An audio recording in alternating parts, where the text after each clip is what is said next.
당신이 오늘날 어떤 사람인지, 당신의 두려움, 갑작스레 나타난 그 재능, 예고 없이 찾아온 그 사랑, 이 모든 것은 우연이 아닙니다. 당신 삶의 모든 세부 사항은 당신보다 훨씬 오래된 이야기의 일부입니다. 운명에 대해 말하는 것이 아닙니다. 저는 환생에 대해 말하고 있습니다. 당신의 영혼은 전생의 비밀을 간직하고 있을지도 모릅니다. 오늘 우리는 그것을 증명하는 9가지의 징후를 밝혀낼 것입니다.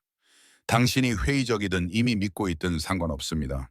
왜냐하면 당신의 의심조차도 돌아오려는 기억일 수 있기 때문입니다. 환생은 아주 오래된 개념입니다.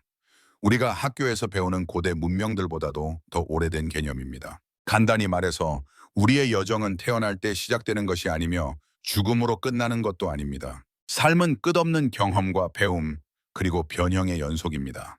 어떤 사람들은 어린 나이에 이미 깊은 지혜를 지니고 있는 반면 어떤 사람들은 삶의 가장 기본적인 교훈조차도 이해하기 어려워합니다. 또는 한 번도 배운 적 없는 놀라운 재능을 보여주는 아이들을 떠올려 보세요. 이런 질문들은 많은 이들로 하여금 존재란 단순하지 않다는 생각에 이르게 만듭니다. 하지만 그렇다면 왜 우리는 전생을 기억하지 못할까요? 많은 영적 전통은 망각의 장막이 반드시 필요하다고 설명합니다. 그것은 우리가 과거의 감정적 짐 없이 새롭게 시작할 수 있게 해줍니다. 이전 생들의 고통, 상실, 트라우마를 모두 안고 산다고 상상해 보세요. 대부분의 사람들에게는 견딜 수 없는 일일 것입니다. 그럼에도 불구하고 어떤 단서는 새어나옵니다. 저 역시 그런 순간을 경험한 적이 있습니다. 한 번은 제가 한 번도 가본 적 없는 나라를 여행할 때 마치 집에 돌아온 듯한 느낌을 받았습니다. 그 거리들, 공기 냄새, 언어의 소리, 모든 것이 낯설지 않았습니다. 합리적인 설명은 없었습니다. 그 순간 저는 깨달았습니다. 어쩌면 내 안에는 내가 아직 인식하지 못한 것이 아주 많을지도 모른다고요. 궁금해하는 분들을 위해 말씀드리자면 그 나라는 영국, 그 중에서도 런던이었습니다. 혹시 여기 런던에서 오신 분 계신가요? 계속 이야기해 보겠습니다. 마치 독자의 마음을 첫 문장부터 사로잡는 책의 서문처럼 환생이라는 개념은 우리의 마음과 정신을 붙잡는 힘이 있습니다. 이 믿음은 인류 역사상 가장 오래되고 존중받는 전통들 속에 뿌리내리고 있습니다. 당신이 과거에 어떤 존재였는지를 탐구함으로써 당신은 오늘날의 자신을 더 깊이 이해할 수 있습니다. 당신의 취향, 성향, 심지어 설명하기 어려운 그 특성들조차 새로운 의미를 갖게 됩니다. 마치 지금까지 미완성이었던 퍼즐의 조각들을 맞춰가는 느낌입니다. 이제 실질적인 부분으로 들어가 봅시다. 당신은 어떻게 다른 삶을 살았는지 알 수 있을까요? 당신의 영혼이 보여주려 하는 징후들을 어떻게 인식할 수 있을까요? 많은 사람들이 삶을 살아가며 보고한 분명하고 강력한 징후들이 있습니다. 단순한 우연이나 스쳐 지나가는 인상이 아닙니다. 그것은 영혼에 깊은 흔적을 남기며 주의를 기울이는 사람들에게는 분명한 자취로 남습니다. 한때는 이상하거나 의미 없게 느껴졌던 상황들이 이제는 당신 존재의 진실된 모자이크의 일부로 변합니다. 각각의 징후를 배워가면서 스스로에게 물어보세요. 이 징후들 중 몇 가지가 내 삶에 있었는가? 그럼 이제 시작해 봅시다. 징후 1. 강렬하고 빈번한 데자비. 당신도 경험한 적 있을 것입니다. 완전히 처음 가보는 장소인데도 아무런 기억도 논리적인 연결도 없는데도 갑자기 시간이 되돌아간 것 같은 느낌이 드는 순간, 공기의 냄새, 배경소리, 빛이 비추는 방식까지 모든 것이 소름 끼치도록 익숙하게 느껴지는 그 순간, 그것이 바로 데자비입니다. 단순히 뇌의 착오가 아닙니다. 오랜 시간 동안 과학은 데자비를 뇌의 일시적인 오류나 정보 처리의 착오로 설명하려 했습니다. 하지만 정말 강렬한 경험을 한 사람들은 그것이 단순한 정신혼란이 아니라는 것을 압니다. 그것은 더 깊은 차원의 무언가입니다. 영혼을 직접 건드리는 느낌이죠.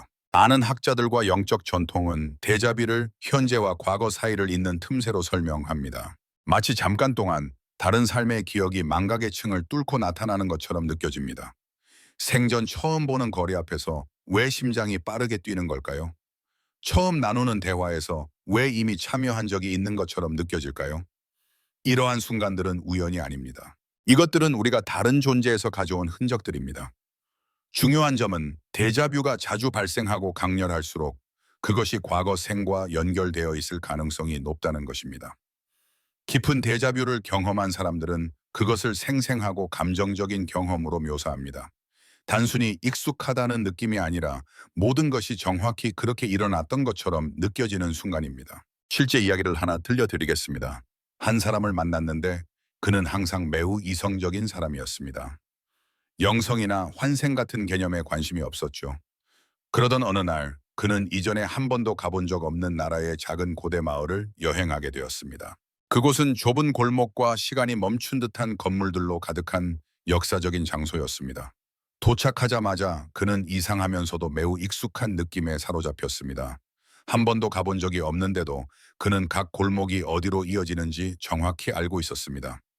마치 수세기 전에 떠났던 장소로 돌아온 것처럼 몸으로 그 길을 느꼈습니다. 그는 한 모퉁이를 돌다가 작은 광장 앞에 멈췄습니다.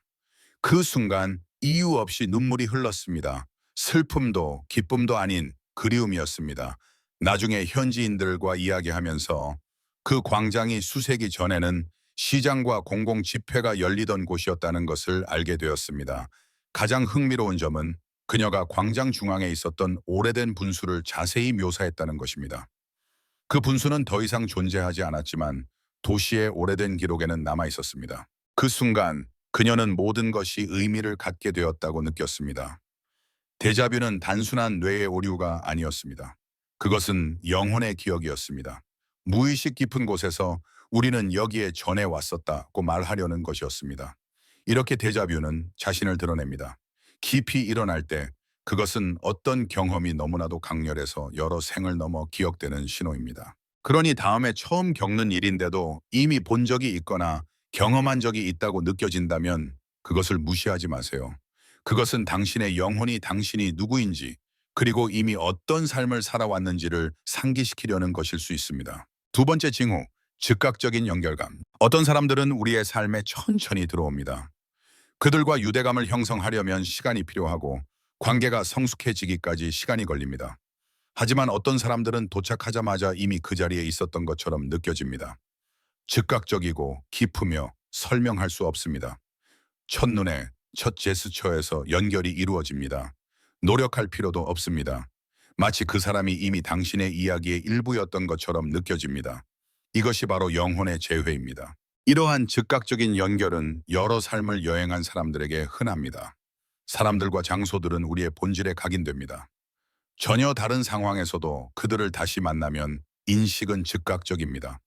사람들과도 마찬가지입니다. 저는 이것이 제 눈앞에서 일어나는 것을 본 적이 있습니다. 막 만난 두 사람이 이미 오랜 친구처럼 보였습니다. 그들의 교류는 너무나도 자연스럽고 익숙해서 주목하지 않을 수 없었습니다. 웃음, 눈빛, 긴 설명 없이 서로를 이해하는 방식, 마치 오랫동안 존재했던 무언가를 단순히 이어가는 것 같았습니다. 가장 흥미로운 점은 그들 자신도 그것을 느꼈다는 것입니다. 짧은 시간 안에 그들은 서로를 수년간 알아온 것처럼 느껴진다고 말하기 시작했습니다. 서로의 말을 끝맺고 반응을 예측하며 심지어 비슷한 상황을 기억하기도 했습니다. 모든 세부 사항이 이 즉각적인 조화를 강화했습니다. 그래서 아무도 억지로 무언가를 하려 하지 않았습니다. 그냥 그렇게 일어났습니다. 이러한 유형의 연결은 다릅니다. 단순한 친화력이나 유명한 즉각적인 화학 반응을 넘어섭니다. 우리가 여러 생을 거치면서 다른 영혼들과 깊은 유대감을 형성합니다. 그들은 친구, 사랑, 여행의 동반자로서 때때로 다시 만납니다. 이러한 일이 일어날 때 시간은 중요하지 않습니다. Wicked Mystics. 한 생이었든 두 생이었든 열 생이었든 본질은 서로를 인식합니다. 그 사람의 존재가 가져다주는 편안함, 서로를 쉽게 이해하는 방식, 결코 불편하지 않은 침묵 속에서 그것을 느낍니다. 장소들과도 마찬가지입니다. 도착하자마자 당신을 포옹하는 장소들이 있습니다. 처음 발을 디뎠는데도 모든 것이 맞는 것처럼 느껴집니다. 마치 당신의 발이 어디를 디뎌야 할지 정확히 알고 있고 당신의 심장이 그 환경과 리듬을 맞추는 것처럼 그것은 매력이나 아름다움에 관한 것이 아닙니다. 더 깊은 것입니다. 그것은 재회입니다. 어떤 사람들은 그것을 운명이라고 부릅니다. 다른 사람들은 우연이라고 합니다. 하지만 이러한 연결이 그렇게 강렬하고 자연스럽게 일어날 때 의미는 분명합니다. 당신은 이전에 이러한 영혼들과 함께 했거나 이러한 장소에 있었습니다. 삶은 단지 시작으로만 이루어지지 않습니다. 그것은 시간 속을 가로지르며 때때로 다시 교차하여 가르치고 치유하며 단순히 계속되는 이야기들로 구성되어 있습니다. 세 번째 징후, 지혜와 재능. 어떤 사람들은 뭔가 특별한 것을 지니고 있는 것처럼 보입니다. 어린 시절부터 별다른 학습이나 연습 없이 놀라운 능력을 보여줍니다. 마치 어딘가에서 이미 준비된 무언가를 가져온 것처럼 자연스럽습니다. 누구든지 아이가 악기를 들고 마치 수년간 연주해온 것처럼 연주하는 모습을 본 적이 있다면 제가 무슨 말을 하는지 알 것입니다. 또는 언어를 배우거나 사람들을 이끄는 것, 복잡한 주제를 이해하는 데 있어서도 마찬가지입니다. 그것은 운도, 단순한 재능도 아닙니다. 그것은 축적된 경험입니다. 우리가 많은 생을 거치면서 이미 배운 것들의 조각을 가져옵니다. 그래서 때때로 우리는 무언가를 처음 시작하면서도 이미 그것이 우리 안에 있는 것처럼 느껴집니다. 어떤 두려움은 어린 시절부터 강렬하게 나타나며 이성적으로는 전혀 설명되지 않습니다. 물에 빠진 적도 없는데 물을 두려워하거나 높은 곳에서 떨어진 적도 없는데 고소공포증이 있거나 갇힌 적도 없는데 밀폐된 공간에 대한 공포를 느끼는 경우가 그렇습니다. 이것은 단순히 현재 삶에서 벌어진 일들로 설명되지 않는 자동 반응입니다. 이럴 때 해답은 과거 생애 경험에 있을 수 있습니다. 어떤 일이 충분히 충격적이었다면 그것은 시간 너머로 깊은 흔적을 남기게 됩니다. 이러한 흔적들은 차단, 두려움, 공포증의 형태로 나타납니다. 그것은 의식적인 반응이 아니라 본능입니다. 몸이 먼저 반응하고 마음은 그 이유를 나중에야 이해합니다. 그것은 영원히 오래된 고통을 다시 겪지 않기 위해 스스로를 보호하는 방식입니다. 이러한 징후는 해결되지 않은 문제들이 아직 남아있음을 암시합니다. 그 두려움을 외면할수록 그 고리는 더 오래 지속됩니다. 그것이 과거 생에서 온 것일 수 있음을 인정할 때 우리는 그것을 이해할 공간을 열고 더 나아가 그것을 극복할 수 있는 가능성을 얻습니다. 두려움은 의식의 빛 아래에서 힘을 잃습니다. 그것은 더 이상 설명할 수 없는 장애물이 아니라 치유와 해방의 기회가 됩니다. 이해할 수 없는 공포와 함께 살아가는 것은 이 여정에 더 이상 속하지 않는 무거운 짐을 계속 짊어지는 것과 같습니다. 그 근원을 이해하는 것이야말로 그것을 내려놓는 첫걸음입니다.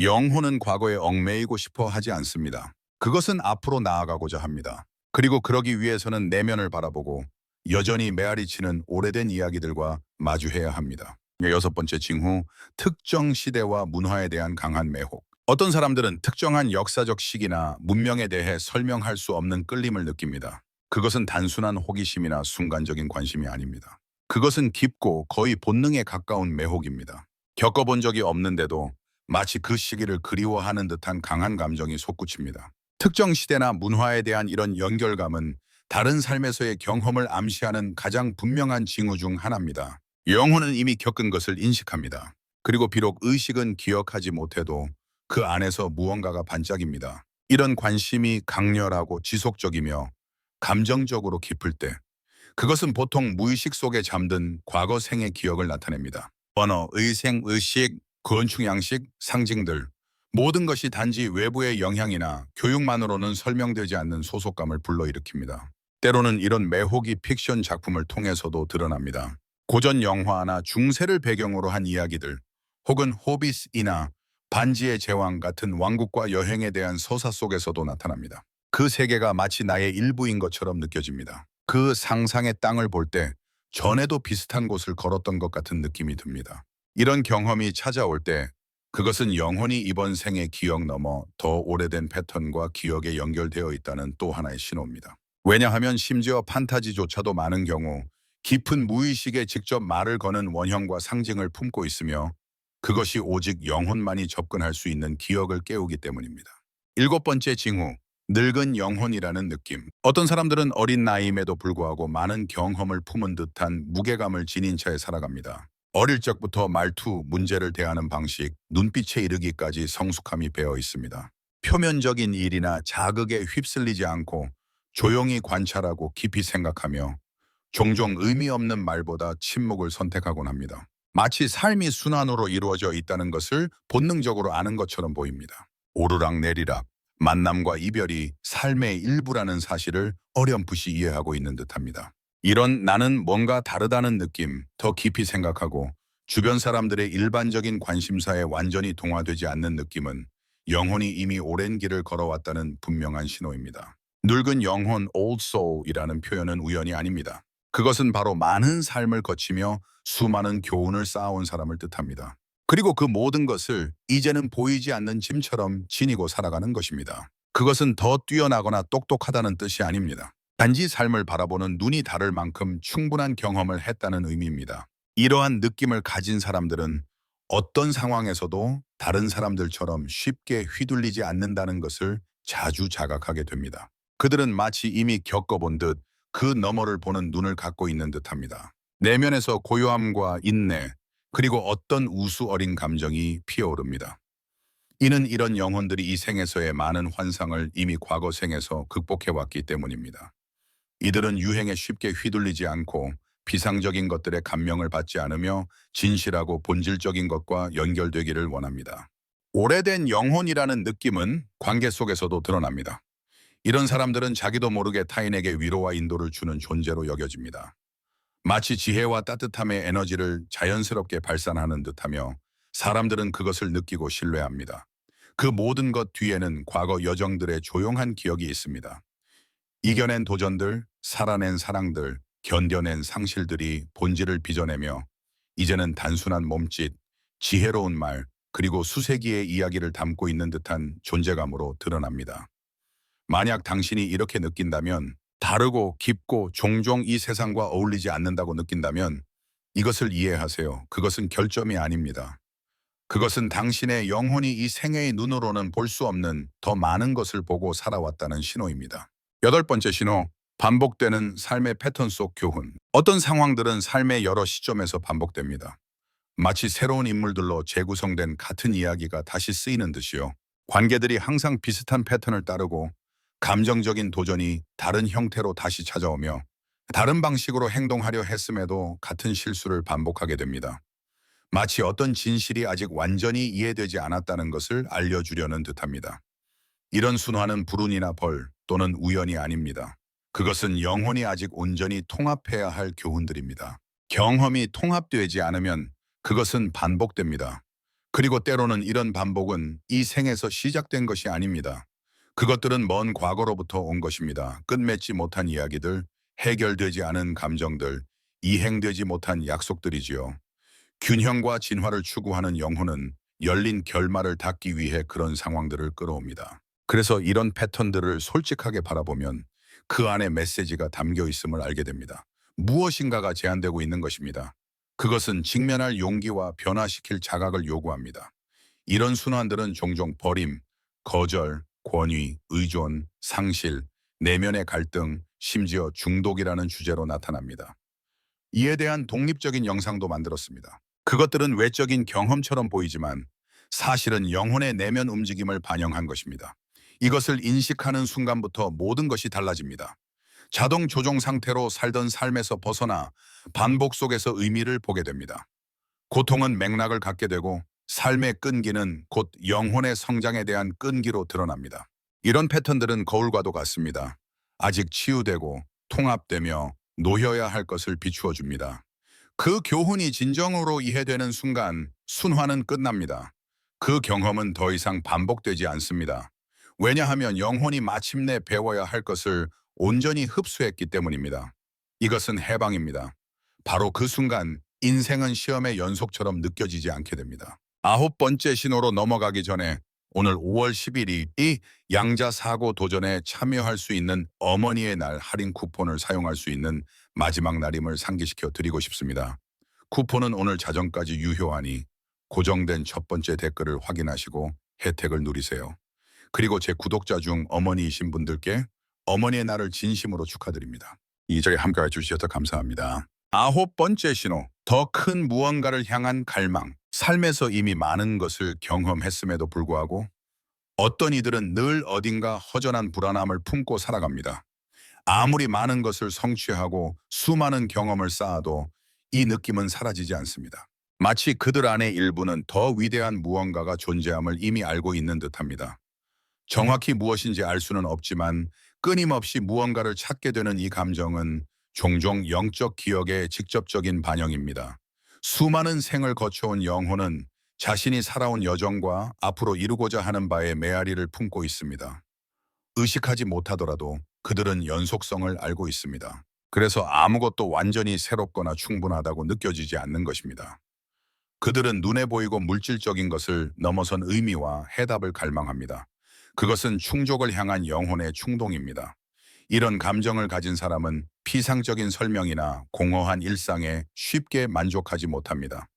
그들은 관계 속에서, 선택 속에서, 이곳에 존재하는 이유 속에서 의미를 찾습니다. 종종 이 갈망은 영성, 철학 혹은 내면의 여정에 대한 관심으로 드러납니다. 이 감정이 지속된다면 그것은 강력한 신호가 됩니다. 그것은 영혼이 기억을 되찾고 교훈을 통합하며 새로운 의식의 차원으로 나아갈 준비가 되었음을 뜻합니다. 더 큰 무언가를 찾는다는 것은 불만족이 아니라 오래된 지혜입니다. 워시나담. 영혼은 알고 있으며 언제나 알고 있었습니다. 그렇기 때문에 비록 완전히 이해할 수는 없어도 당신은 여전히 길의 한가운데에 있다고 느끼는 것입니다. 열 번째 신호, 보너스, 에너지 감수성. 어떤 사람들은 보통을 넘어서는 감수성을 지니고 있습니다. 그들은 장소의 분위기를 쉽게 감지하고 주변 사람들의 에너지를 느끼며 때로는 압도당할 정도로 강렬하게 감정을 흡수합니다. 이들은 군중 속에서 쉽게 지치고 감정에 민감하며 자신도 모르는 사이에 타인의 고통과 기쁨을 함께 느낍니다. 이 과민함은 약함이 아닙니다. 그것은 경험 많은 영혼의 신호입니다. 수많은 생을 살아온 영혼은 자연스럽게 더 열려있고 수용적인 존재가 됩니다. 그들은 과거 생에서 자신을 둘러싼 것들과 깊이 연결하는 법을 배웠습니다. 그래서 의식적인 노력을 들이지 않아도 다른 사람들이 감지하지 못하는 진동을 알아차립니다. 이것은 강렬한 공감력, 날카로운 직관, 그리고 타인으로부터 조언과 위안을 요청받는 성향으로 나타납니다.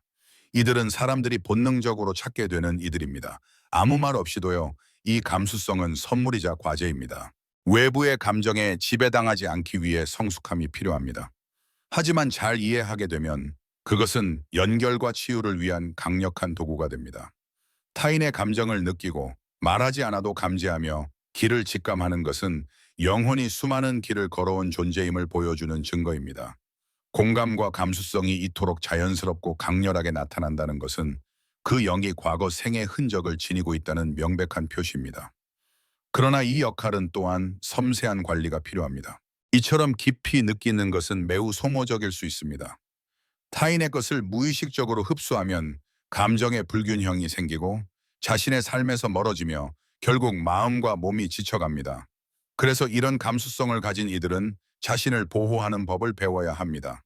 건강한 경계를 만들고 과도하게 죽어 있는지 인식하며 침묵과 휴식, 내면과의 재연결 시간을 의식적으로 가져야 합니다. 이것은 이기심이 아니라 자기 보호입니다. 감수성 높은 영혼은 균형을 회복할 공간이 필요하며 그렇지 않으면 타인의 짐까지 짊어지게 됩니다. 명상, 정화 목욕, 의식적인 호흡, 자연과의 접촉, 영적 수행 등을 통한 에너지 정화는 이 감정의 바다에서 길을 잃지 않기 위해 반드시 필요합니다. 감수성은 감옥이 아닌 다리입니다. 잘 돌보면 그것은 자신과 타인을 위한 강력한 치유의 통로가 됩니다.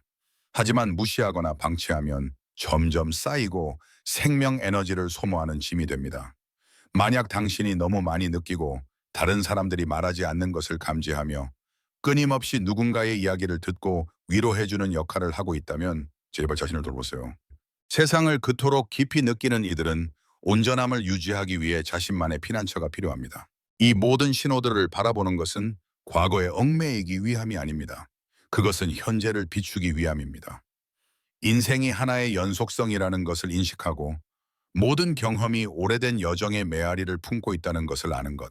당신이 다른 삶을 살아본 적이 있다는 것은 많이다는 환상이 아니라 의식입니다. 그것은 당신의 각성과 관련된 일부입니다. 이 사실을 이해하는 순간 모든 것이 바뀝니다. 패턴은 더 이상 감옥이 아니며 고통은 의미를 갖고 만남은 재회로 변합니다. 영혼은 성장하고자 합니다. 기억하고자 합니다. 그리고 지금 초대는 당신이 다음 걸음을 내딛는 것입니다. 이 신호들 중 어떤 것이 당신의 삶에 나타났나요? 당신의 영혼은 어떤 이야기를 전하려고 하나요? 댓글로 나누어 주세요. 당신의 경험이 또 다른 영혼이 스스로를 인식하게 되는 열쇠가 될지도 모릅니다.